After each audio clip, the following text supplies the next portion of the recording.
Assalamu alaikum wa rahmatullah. Donc, ce cours-là a été tiré entre autres, Mada Ba'd al-Maut de Hussein ibn Aouda, Awaïcha. Mais c'est surtout le classement de Cheikh Albani que j'ai tenu compte. Et du fait qu'il a été écrit en 2002 et il a été édité en 2003. 2002-2003. Donc, à l'ancienne époque, Jazakallahu khair. Ceci pour que tout le monde y tienne compte. الحمد لله والصلاة والسلام على من لا نبي بعده ومن والاه. ماذا بعد الموت? Qu'y a-t-il après la mort? De Ibn Aouda, Al-Awaïcha. Al-Awaïcha, c'est un des élèves de Cheikh Albani. C'est toujours le même ouvrage. C'est le cours numéro 3, Inch'Allah. Non. Donc, on voit dans le pèlerinage qu'Allah Tabaraka wa Ta'ala a légiféré des événements qui se produisent et qui nous font rappeler à la résurrection.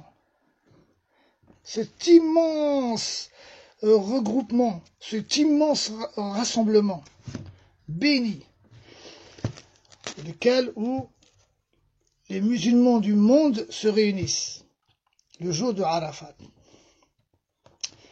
C'est un endroit où les gens, les croyants, répondent à l'appel d'Allah Tabaraka wa Ta'ala avec la talbiya, la baik Allahumma la baik, me voici, Allahumma me voici, pour répondre à ton appel. Ils veulent invoquer Allah Ta'ala, le supplier, recherche de sa miséricorde, pleine de crainte à l'égard des menaces de son châtiment, plein de crainte à l'égard de menaces de son châtiment, à la recherche de sa miséricorde. Il n'y a pas un rassemblement en islam plus grand que ce jour-là, le jour de Arafat. Et c'est là où on se souvient que ce jour-là rappelle Yom al-Qiyamah, Yom al-Hashr, le jour de la résurrection, le jour du grand rassemblement, où Allah Ta'ala va nous rassembler. Même les animaux aussi, il va les rassembler. Naam. Allah, il va rassembler ce jour-là les premières générations et les dernières. Toutes les générations depuis le début de l'humanité. Et tout le monde sera là en attendant le grand jugement. Ça, chacun attendra son sort. Quel va être ton sort? Est-ce que tu seras, pour ceux qui seront dans les délices éternelles du paradis, ou dans les châtiments douloureux, comme il a dit Ibn al-Qayyim ta'ala dans An-Nuniyya. Wallahi, Ibn al-Qayyim jure, cet événement-là est immense. Ce jour-là, cet événement-là, est immense. De quoi il parle? Il parle du Arafat, le jour de Arafat. Et ce jour-là, Arafat, il est immense et il rappelle le jour des comptes qui est encore bien plus immense. Le jour où Allah Azza wa Jal exposera l'Irad, l'exposé, il exposera les œuvres de chacun d'entre nous.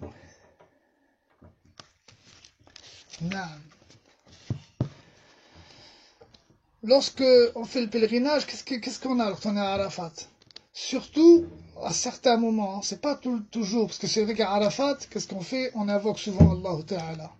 Beaucoup parmi les jeunes, tu les vois, je les ai vus à plusieurs reprises, errer à droite, à gauche, s'amuser.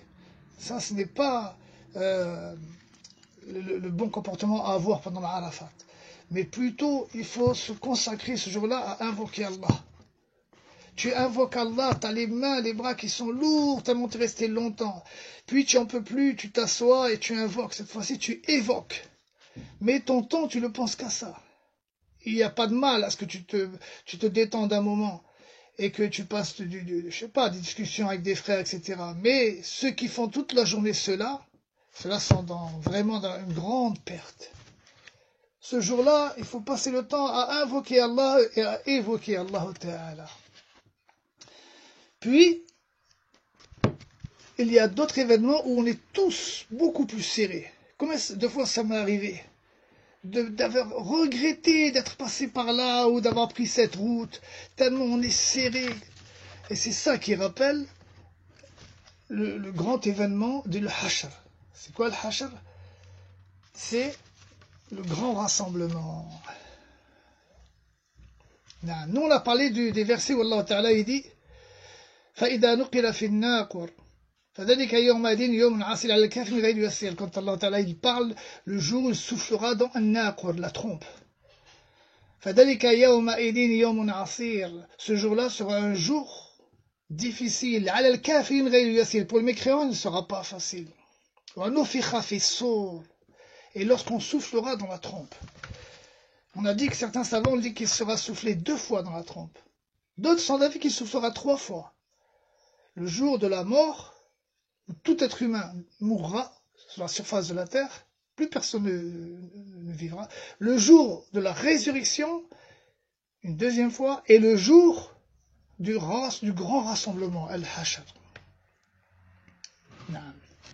Et d'autres savants, l'avis le plus fort, c'est qu'il y a seulement 2 grands souffles sur la trompe. C'est quoi le fait que... C'est-à-dire un bok. Un bok, c'est comme une espèce de son qui est amplifié, qui est très amplifié. Ça fera un son tellement fort que tout le monde décimera, tout le monde mourra. On a dit, puis il y aura une pluie fine qui tombera pour ceux qui étaient présents. Et cette pluie fine-là, elle sera la cause de ressusciter tous les êtres humains. La terre, elle sera blanchâtre, toute blanche. Elle perdra tous ses repères. C'est fini. Plus de maisons, constructions, montagnes, arbres ou quoi que ce soit. Plus aucun repère. Et elle sera blanche. Plus aucun repère pour personne. Rapporté par Al-Bukhari. Rapporté par Muslim. Le hadith de Sahl ibn Sa'd. C'est un hadith connu. Tous les gens de science, lorsqu'ils parlent de ce sujet, ils citent ce hadith-là. Ou le jour où le messager d'Allah sallallahu alayhi wa sallam a dit, le jour... Attendez que je trouve la page. Là, je vous le cite, mais je préférais vous le lire. يُحْشَرُ النَّاسَ عَلَى 3 طرائق راغبين وراهبين. C'est pas celui-ci, معلش. Subhanallah. 2 petites secondes. طيب عن سهل بن سعد قال رسول الله صلى الله عليه وسلم يحشر الناس يوم القيامة على الأرض بيضاء عفراء.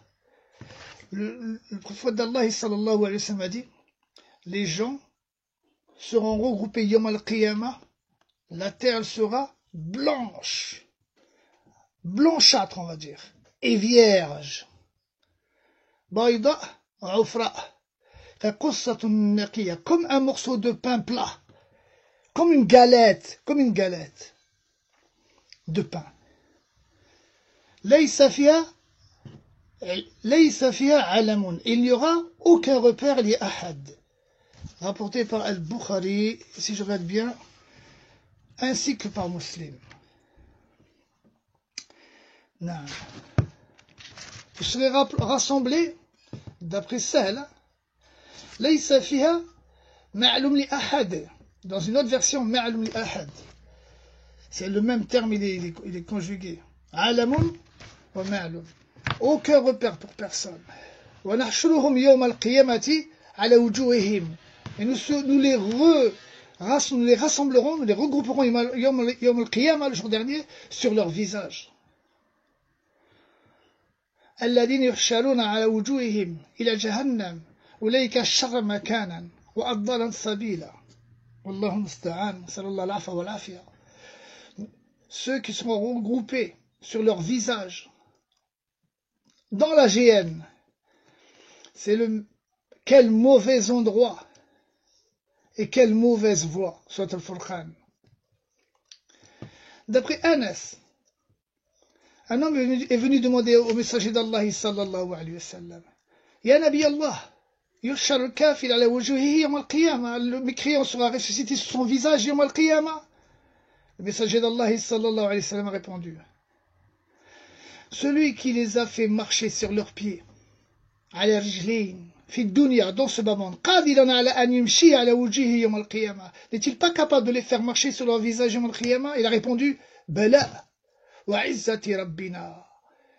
Il a répondu: bien sûr, par la puissance de notre Seigneur.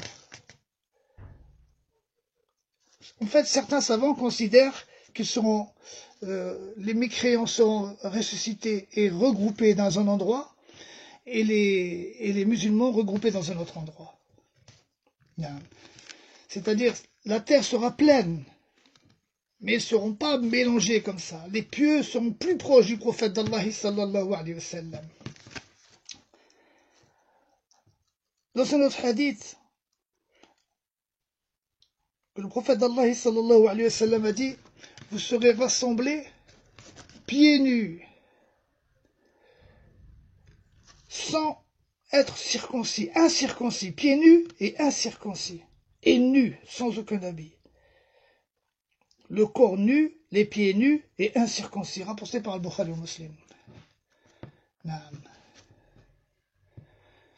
Innakum tuhsharuna rijalan wa rukbanan. Subhanallah. Ça, c'est un autre hadith. Mais tous les hadiths ont à peu près le même sens. Les mutakabbirin seront rassemblés tels une fourmi. Seront petits, ceux qui s'enorgueillissent seront ressuscités et rassemblés comme une fourmi. J'ai trouvé dans les tafasirs des salaf salih, des grands comme Utayya et d'autres, dans certains ouvrages, que quand Allah Ta'ala il dit qu'il ressuscitera certains aveugles, c'est pas ils seront ressuscités directement aveugles. Rabbi lima hashartani a'ma wa qad kuntu basira. قد كذلك أتتك آياتنا فنسيتها وكذلك اليوم تنسى. Seigneur, pourquoi m'as-tu ressuscité aveugle alors que je voyais? C'est comme ça, lorsqu'il t'est venu mon rappel, tu t'en es détourné. Alors aujourd'hui, tu es parmi les gens, parmi les oubliés. Allah les oublie, mais dans un oubli volontaire, car Allah n'oublie rien, lui. Ça veut dire un délaissement, un oubli volontaire. El-Muhim, ils seront ressuscités, pas aveugles directement, non. D'après ce que j'ai trouvé, moi. Ils seront ressuscités normal, puis après rendus aveugles.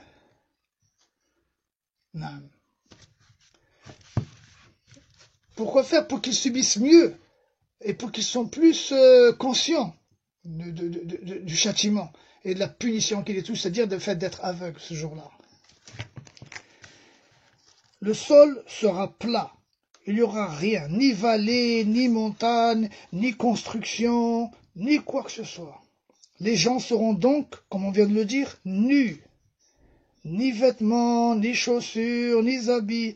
Incirconcis. Pourquoi incirconcis? C'est-à-dire comme le jour où ils sont nés. Par exemple, celui qui a perdu un doigt, il sera ressuscité avec son doigt. S'il a perdu un œil, il sera ressuscité avec son œil. Comme le jour où tu es né. Celui qui a été amputé dans sa vie, il sera ressuscité avec sa jambe, entièrement. Comme le jour où il est né. Voilà pourquoi il est ressuscité incirconcis. Naam.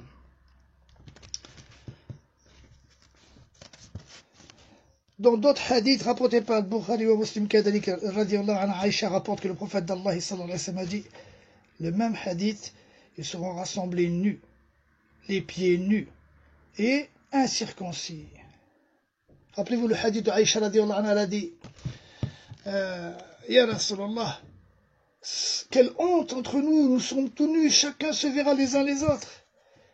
Le hadith rapporte que Rasulallah sallallahu alayhi wa sallam a dit, cet événement sera trop, chacun sera pris par son propre sort, pour que les gens soient conscients de cela. C'est tellement immense, tellement une affaire que c'est ton sort qui est en jeu, que personne ne fera attention à cela. C'est dans le sens approximatif, c'est pas mot à mot. Non. Allah Akbar. Le soleil va se rapprocher de la terre, du sama ad-dunya. Il sera proche de nos têtes. Et il n'y a pas d'ombre, aucune ombre. Ce jour-là peut durer jusqu'à 50 000 ans. Mais pour les pieux, Hadith rapporte que pour les pieux, ce jour-là, authentique bien sûr, parce que si vous regardez Al-Awaïcha, lui, il dit Shaykhana a dit, Shaykhuna a dit, pourquoi? C'est-à-dire, il n'a rapporté que les hadiths authentifiés par Cheikh Albani. D'accord? Quand il dit Shaykhuna, ou cela de la part de Shaykhina, etc., ça veut dire Cheikh Albani. Il sous-entend par là Cheikh Albani, rahimallahu ta'ala. Al-Muhim, le soleil va se rapprocher de la terre, où il sera juste au-dessus de leur tête. Il n'y aura plus d'ombre, sauf l'ombre du trône d'Allah. Ça, l'ombre, dans d'autres hadiths qui dit l'ombre d'Allah, c'est-à-dire l'ombre qu'Allah a créée. C'est pas le soleil, il est plus haut que le trône. Hein? Ou alors, ça voudrait dire que le soleil est au-dessus. Non, c'est une ombre qu'Allah a créée. D'accord? El-Muhim, ça c'est pour l'Aqidah. Certains seront recouverts de cette ombre-là. Mais la plupart des gens seront sous le soleil brûlant. Ce soleil-là, il va les jeter encore plus profondément dans la peine, la tristesse, comment on appelle ça, subhanallah, le désespoir. Allahu Akbar. Ils vont être accablés.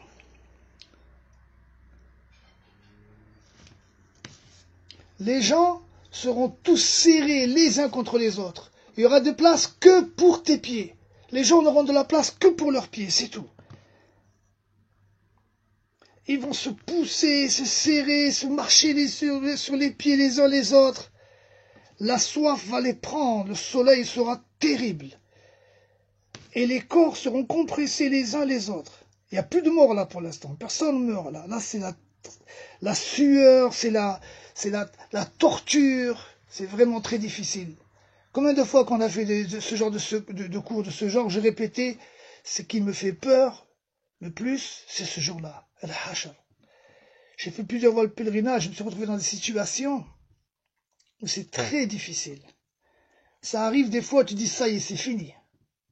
Combien de fois à l'époque les gens tombaient des ponts, combien de fois il y a eu des paniques, les hélicoptères ont crié pour se calmer, calmez-vous, combien de morts? Naam, le désarroi. El-Muhim, il a la sueur rapportée par un hadith authentique, elle va rentrer tout au fond du sol, à 70 coudées, plus au fond du sol. Les gens vont suer une sueur profonde. Et regardez comment Allah Ta'ala fait ce qu'il veut. Je suis obligé d'expliquer cela, pour que tout le monde comprenne bien. Allah Azza wa Jal ne laisse rien au hasard. Même quand il vient, il a fait le sharh Cheikh Albani dans Silsilat al-Sahiha. J'ai lu le sharh du hadith où Allah Ta'ala il prend une poignée d'êtres humains et il les met en enfer. Et une poignée d'êtres humains, il les met au paradis. C'est pas comme ça au hasard. Quand il prend une poignée, ceux qui sont dans cette poignée, c'est avec science, du moindre détail. Et c'est des gens, c'est parce qu'ils méritent kada et kada et kada. Ce n'est pas au hasard comme ça. Ceux qui auront de la sueur jusqu'aux chevilles, c'est par rapport à leurs actes. D'autres jusqu'à nos-saq, la moitié du tibia. D'autres jusqu'à la hanche. À la hanche, ça veut dire quoi en arabe? En arabe, c'est là où il y a l'izar, là où on attache l'izar. C'est-à-dire l'endroit de la ceinture. D'autres jusqu'à la poitrine, jusqu'aux épaules, d'autres jusqu'au lobe des oreilles.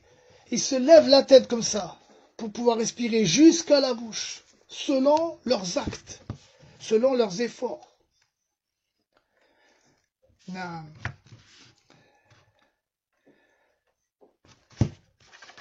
Et là, barakallahu fikum, قال رسول الله صلى الله عليه وسلم d'après Abi Huraira رضي الله عنه يعرق الناس يوم القيامة حتى يدب عرقهم في الأرض 70 ذراع. Les gens seront comme noyés dans leur sueur yom al-qiyamah, jusqu'à ce que la sueur rentre profondément 70 coudées dans la terre.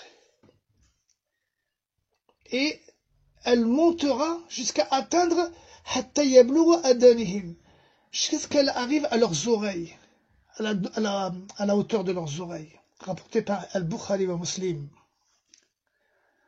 Yawm yaqumu an-nasu li rabbil alamin. Le jour où se lèveront les gens pour le Seigneur de l'univers.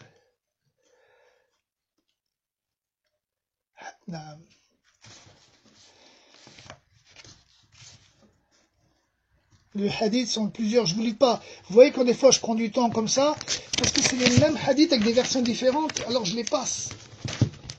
Pour pas que ce soit trop lourd pour tout le monde.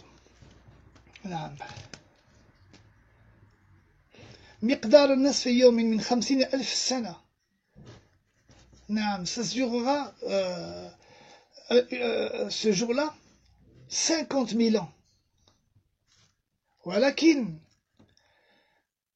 فيهون ذلك على المؤمن كتبديل الشمس للغروب إلى أن تغرب. Pour le croyant, ça lui sera facilité comme la différence qui est entre l'asr et le maghrib. C'est-à-dire que pour le croyant, ça lui paraîtra aussi facile, ces 50 000 ans, aussi rapidement que entre le asr et le maghrib. Regardez avec quoi on est en train de s'amuser. On est en train de jouer dans ce monde, de se faire avoir pour des futilités, de se faire avoir pour des choses qui pour nous sont importantes. Je parlais encore avec un frère aujourd'hui. Il me disait, ouais, mais il y a ceci, ouais, mais il y a cela, il m'a fait ceci, mais il m'a fait cela. Il n'était pas conscient, j'essaie de le faire raisonner. Mais regarde, les futilités comparées à la réalité de cette vie. Yom al-Qiyamah, tu aurais aimé être découpé avec des ciseaux. C'est un hadith authentique. Ah, si seulement, fait dunya, lorsqu'ils vont voir les gens qui ont subi les maladies, ils ont subi les malheurs. Ah, si seulement sur terre, j'aurais été découpé avec des ciseaux en petits morceaux pour avoir la même récompense qu'ils ont, la même facilité qu'Allah leur a donnée. Ceux qui ont émigré dans les pays d'islam. Immigrer, une vraie immigration. Pas les immigrations que l'on voit aujourd'hui. L'immigration sincère, elle se voit dans la méthodologie, dans la manière dont il a émigré. Celui qui immigre, je connais des gens, ils ont émigré, ils ont tout délaissé. Il a plus ceci, l'autre, j'en vois même, ils ont un appartement qu'ils ont loué, ils ont émigré, ils ont encore l'appartement ici, par exemple. Et encore, c'est pas lui qui paye l'appartement, c'est des trucs de l'État ou des trucs comme ça. Non, une vraie émigration, demande Allah tabaraka wa ta'ala qui nous le permette, celui-ci, il ne subira pas ce rassemblement difficile, cette sueur, mais ils seront élevés sur des trônes avec des couronnes, et ils regarderont les gens en bas. Et ceux qui le craignent sont en haut, au-dessus d'eux, ils les regarderont.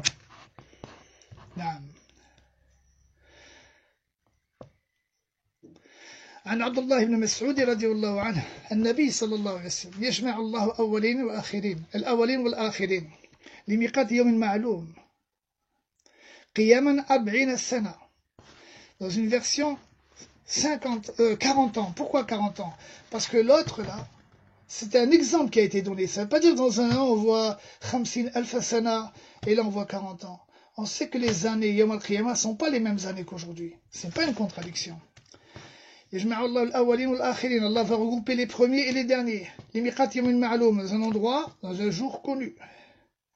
Ils seront debout 40 ans. Leurs yeux hagards, il a sama, qui regarderont le ciel. Ils attendent leur jugement et leur sort. Ils attendent leur sort.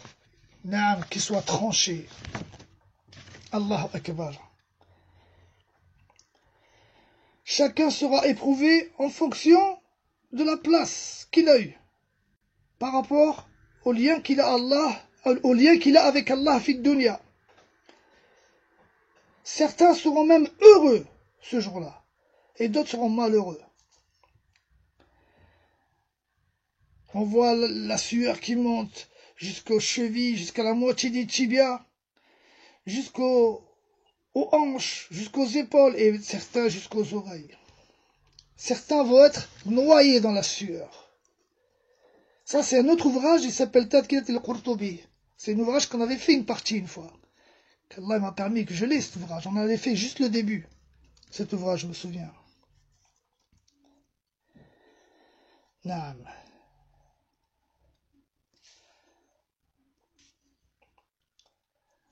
Les hadiths se répètent. C'est des autres versions qui montrent l'authenticité plus forte encore. Le soleil sera tellement proche de la création le jour où Allah Azza wa Jalla ressuscitera ces créatures. Et les gens seront trempés dans leur sueur, chacun selon leurs actes.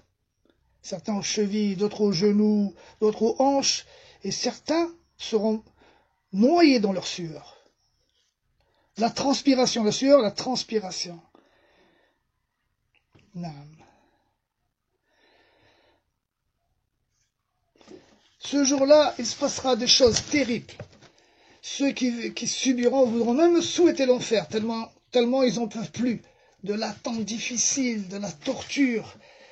Les mots me manquent, hein. Subhanallah. Certains vont être ceux qui n'ont pas payé zakat, n'ont pas payé l'impôt. Il va être mis à feu jusqu'à ce que ça devienne liquide. L'or et l'argent vont être, son argent et son or vont être mis à bouillonner. Et ils seront collés sur ses côtes, sur son dos, sur son front. À chaque fois qu'elles refroidiront, Allah Azza wa Jalla les refera tremper dans la chaleur. Et ça va durer 50 000 ans. Les gens verront leur place en attendant en enfer et au paradis. Ça, c'est après la résurrection. Ce n'est plus le barzakh là. Ça, c'est l'akhira. Il n'y a plus d'autres jours après ce jour. C'est pour ça qu'on dit l'yom al-akhir, le jour dernier. Allah Ta'ala, il a créé la plume. Il a dit Ektub, écris. Il a dit qu'est-ce que je dois écrire? Écris tout ce qui va se passer jusqu'à Yom al-Qiyamah, jusqu'à ce jour-là. Allah, il n'a pas dit à la plume, écris encore ce qui va se passer après. Non, non, non, jusqu'à ce jour-là. Ça, c'est un autre jour. Ce n'est plus la même chose que ce bas monde-là. Ce n'est plus le même temps qui passe. Ce n'est plus la vie qu'on a aujourd'hui. C'est une vie réelle, certes, mais c'est une autre vie. Ce n'est plus une vie de terre et de ténèbres. Et d'Ibn Taymiyyah, c'est une vie de lumière. C'est là où on voit tout, ça y est. Il n'y a rien qui nous échappe. On n'ignore rien. Tu trouveras personne, une fois qu'il a vu l'enfer, qu'il voit l'enfer, personne se rebeller ou dire voilà, moi j'en ai marre. Subhanallah. Allah Ta'ala, il est capable de tout. Rien ne lui est difficile. Il rentre ce qu'il veut dans les cœurs. Quand il met la terreur, quand il met la peine, quand il met la tristesse, il fait ce qu'il veut. Là, j'ai trouvé un autre hadith. C'est le jour de la résurrection durera pour les croyants comme entre Dohr et l'Asr. Comme entre Dohr et l'Asr.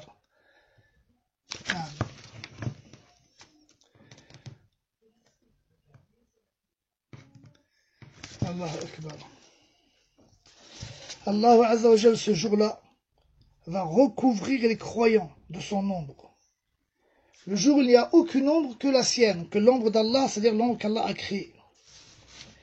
Et c'est là on va trouver ceux qui s'aiment pour Allah. Vous connaissez tous les hadiths multiples.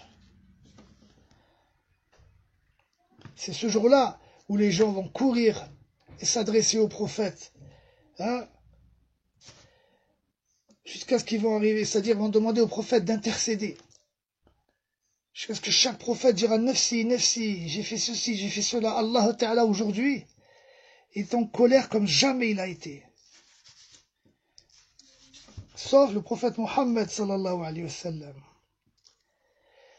Il va se prosterner sous le trône d'Allah. Et Allah va lui yulhim, va lui inspirer des invocations des éloges que jamais personne n'avait prononcés avant. Et Allah Azza wa Jalla lui dira, relève ta tête et demande. Il sera accepté, tes demandes seront acceptées. Intercède, tu seras exaucé. Et c'est Allah Tabaraka wa Ta'ala ce jour-là, lui-même, qui tranchera entre ses serviteurs.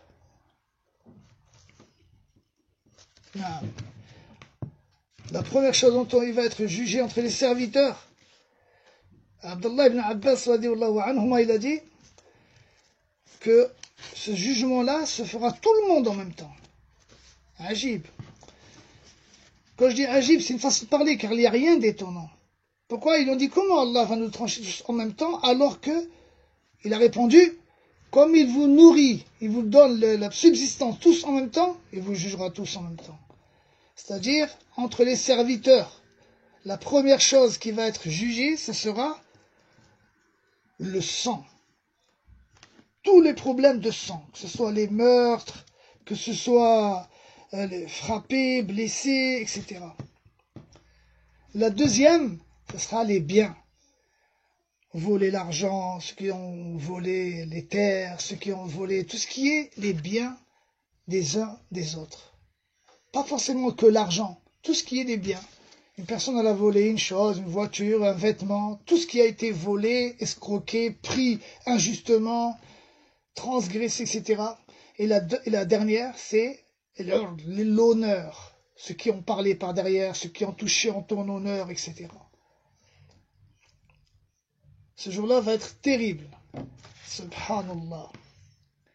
On voit, barakallahu fikum. Mais le problème, l'être humain, Allah Ta'ala, il a créé comme il l'a créé. Lorsque on assiste à un cours, ou lorsqu'on va à un lavage funèbre ou à un enterrement, on a des ressentiments qui nous fait donner l'importance à toutes ces choses-là. Et dès qu'on sort du cours ou de la mosquée ou terminer l'enterrement, voilà que les voiles retombent. Et on revient comme on était avant. Ça, c'est propre à l'être humain, comme il a dit la sallallahu alayhi wa sallam. Si vous serez toujours comme vous êtes à ce moment-là, les anges viendraient vous serrer la main. Vous serrerez la main. Naam.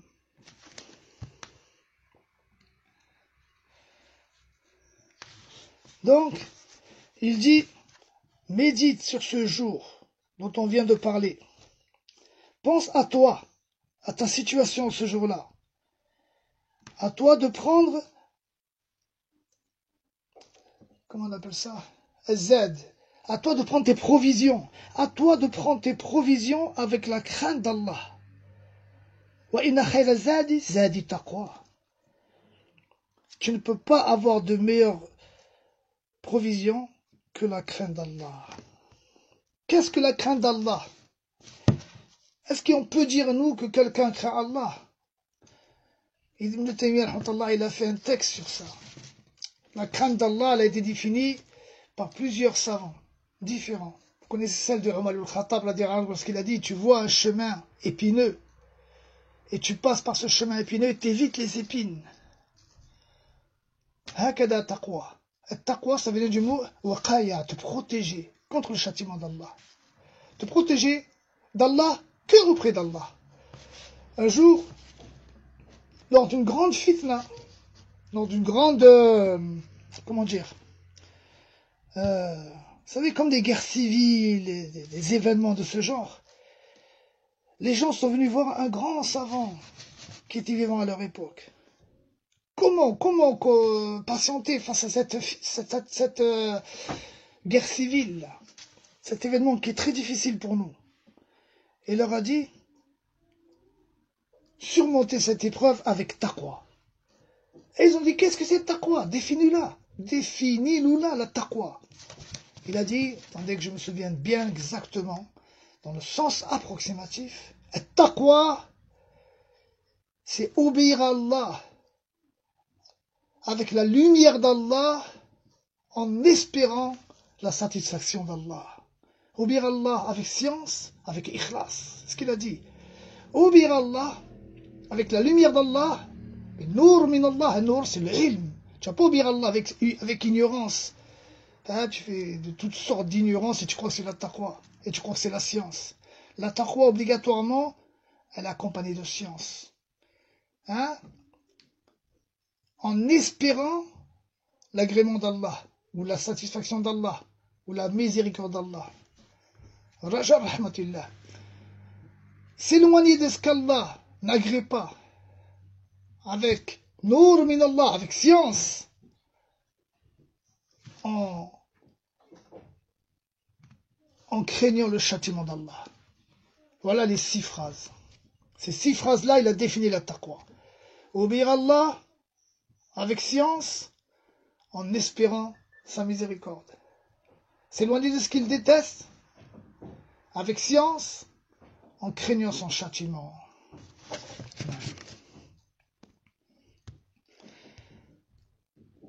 Allahu Akbar.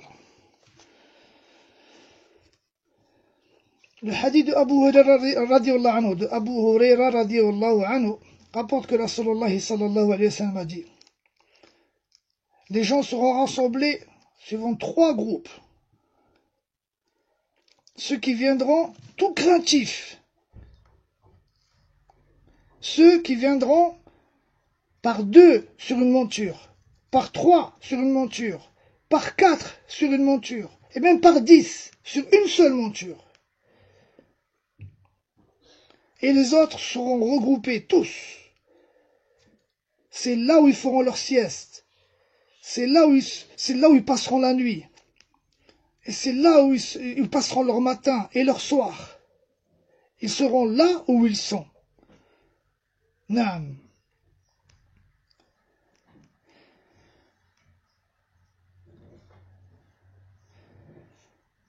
Et souvenez-vous, mes frères, que ceux qui craignent Allah Ta'ala beaucoup, les pieux qui agissent, car la crainte d'Allah, elle se voit dans les actes.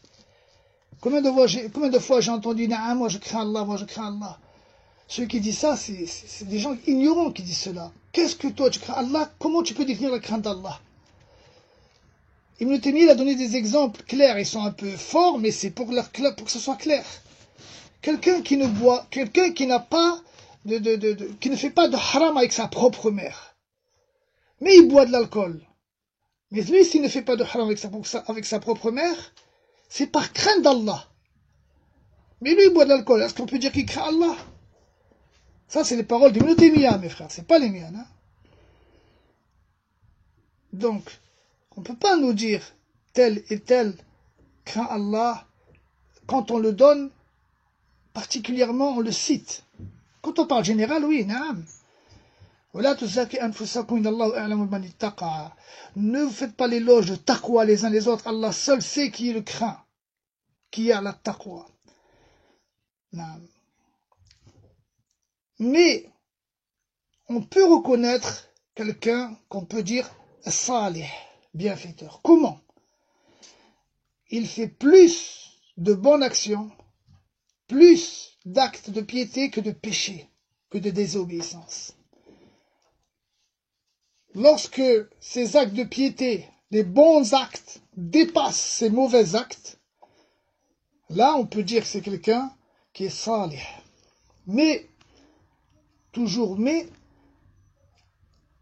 les gens sont dans l'insouciance de l'acte pervers, à cause d'y être tout le temps. Et tout le monde autour y est, et jusqu'à se tomber dans El Rafla. Je donne un exemple. Être dans un pays de koufr, ça fait partie d'un acte pervers. Lorsque ce pays de koufr est un pays qui diminue ta religion, qui touche à ta religion. Et plus encore, s'il humilie l'islam, il tente d'humilier les musulmans, il tente d'humilier l'islam, il n'est pas le bienvenu, comme en France. Mais les gens sont dans le rafla de cet acte-là. Toi, tu es là, tu pries 5 fois par jour. Tu te lèves la nuit, tu pries, tu jeûnes. Est-ce que tu peux dire que tu fais de bons actes plus que du péché? Là, tu es touché par le doute, car tu es dans ce pays, 24 heures sur 24, perpétuellement dans le péché. Ça, c'est un exemple parmi tant d'autres et tant d'autres. Voilà pourquoi le croyant, pour ce jour-là, il doit faire comme le cheval de course. Plus la fin de la vie approche, plus il fait des efforts. Acharné. Et lorsque la fin de la vie, il la voit, c'est la fin de la dernière ligne droite, là il met tout ce qu'il a dans le ventre. Et il essaye de s'en sortir. Mais le fait de vivre comme ça, dans les péchés à droite, à gauche, les péchés clairs, mais tu les oublies parce que tout le monde autour de toi les pratique. Et parce que toi, tu es dedans depuis des années, alors tu es tombé dans l'insouciance, il risque d'avoir de grosses surprises ce jour-là. Regarde l'affaire comme elle est immense, alors que la vie, elle, comme elle est courte. Le fait même que la vie dure 70, 80 ans pour la plupart des gens, même ça, c'est une épreuve. Si elle durerait que 5 ans, tu ne tomberais pas dans les... Ça n'a pas une tentation aussi forte que quand elle dure 80 ans. Naam. Donc, je retourne dans l'ouvrage, barakallahu fik.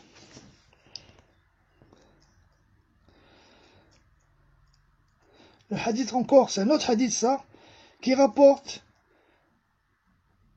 que Rasulullah sallallahu alayhi wa sallam a dit: les gens seront regroupés yawm al-qiyamah. Et il leur sera dit: où sont les pauvres de cette communauté? Al-masakinuha. Al-fuqara wal-masakin, c'est les pauvres, c'est deux termes qui sont à peu près pareils, il y a des différences, mais ce n'est pas le sujet aujourd'hui. Où sont les pauvres et les miséreux? Fayaqumuna, ils se lèveront. Fayuqalu lahum, il leur sera dit: Mada amiltum, qu'avez-vous commis, qu'avez-vous fait? Ya Seigneur, tu nous as éprouvés, fasabbarna. Abtalaytana fasabbarna, tu nous as éprouvés, on a patienté.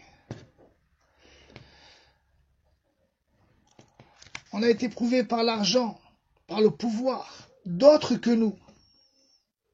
Allah Azza wa Jal leur répondra: Jalla wa ala, vous avez dit vrai, saddaqatum. Rentrer au paradis avant les gens. Il leur sera dit: vous avez dit vrai. C'est Allah qui leur dit cela: rentrez au Jannah avant les gens. Non. Lorsque les gens seront ressuscités, d'après la dernière os qui reste, que ce soit quelqu'un qui a été mangé par une baleine ou par un animal, ou même qui est sorti dans le cosmos, ou qui a été brûlé, ou que son corps a complètement disparu, tout le monde sera ressuscité. Tout le monde repoussera de la terre. Minha khalaqnakum, wa fiha nu'idukum, wa minha nukhrijukum taratan ukhra. C'est d'elle que vous avez été créés. C'est en elle que nous vous ramènerons, et c'est d'elle que vous ressortirez encore une fois. Ils enlèveront la terre de leur tête comme ça. Et là, il y a le hadith qui rapporte que le prophète sallallahu alayhi wa sallam voit Moussa, le prophète Moussa, accroché au trône, par modestie. Il a dit: je ne sais pas si c'est lui ou moi qui a été ressuscité le premier. Non. Personne n'échappera à ce regroupement. Tout le monde, chaque être humain. Non. Lui et ses actes. Il y a 3 moments très très difficiles. Ces 3 moments-là, c'est des moments où en français les mots ne sont pas comme en arabe. Ce sera des moments de terreur. Non. Car c'est l'emplacement, c'est ta demeure finale qui est en jeu. C'est ton sort. Et chacun à ce moment-là dira: nafsi, nafsi, moi-même, moi-même. Ça veut dire quoi, dira nafsi, nafsi? Ça veut dire qu'il pensera qu'à lui seul. Tu vois, des gens, je me souviens à l'époque, les gens ont dit, lorsqu'une personne lui avait dit: je te pardonnerai pas, le frère lui a répondu: mais pourquoi tu fais ça? Tu me pardonneras pas Yom al-Qiyamah? Il a dit: Naam, Yom al-Qiyamah, je te pardonnerai pas. Mais ce jour-là, l'affaire sera trop importante pour que tu me pardonnes pas pour cette péché ou cette erreur ou cette injustice ou cette transgression. C'est faux, c'est tout à fait l'inverse. Pourquoi c'est sur terre qu'il faut pardonner? Pourquoi? Justement, pardonner avant de mourir, parce que dans l'autre monde, personne ne lâchera rien. C'est tout à fait l'inverse. Il ne faut pas croire que Yom al-Qiyamah, cette affaire-là, sera trop importante à faire, il ne fera pas attention à cette injustice que tu lui as fait, les choses seront trop importantes pour cela. Mais bien au contraire, la moindre injustice, il voudra absolument prendre tes hasanat. La moindre pièce que tu lui as volée, la moindre chose que tu lui as fait, il voudra absolument que tu prennes ses péchés. C'est pour ça qu'il faut pardonner dans ce bas monde. Parce que dans l'autre monde, ils lâcheront rien les uns les autres, même avec leur propre mère, leurs propres enfants. Cette personne qui a dit ça a une compréhension erronée. Naam. Celui qui pardonne pas, il aura son haqq yawm al-qiyamah, mais pas plus.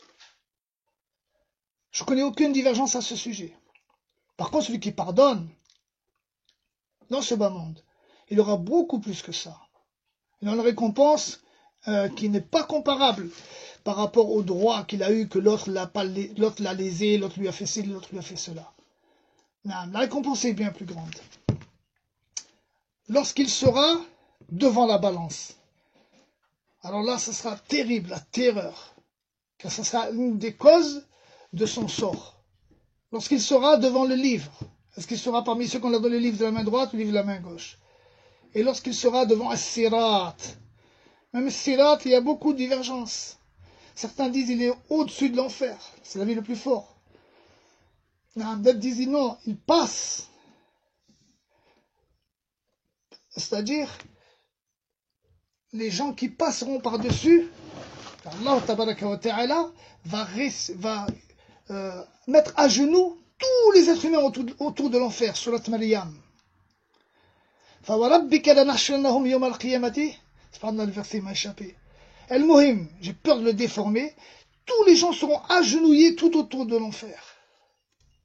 Et ils se lèveront chacun selon leur piété, selon leurs bonnes actions. Et donc, Aïcha radiallahu anha a dit, Ya Rasulallah, d'après le verset, je comprenais que tout le monde passe par l'enfer. Là, le messager d'Allah sallallahu alayhi wa sallam lui a corrigé. Sharbani, il a authentifié ce hadith dans le livre qui se nomme Est-ce que les morts entendent? Non. Mais c'est des gens qui seront agenouillés autour de l'enfer.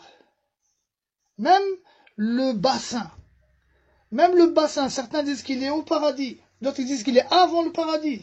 Des divergences à ce sujet, ainsi que le hashar, ainsi que le passage sur le sirat. Ça, on le verra pour le cours prochain, Inch'Allah.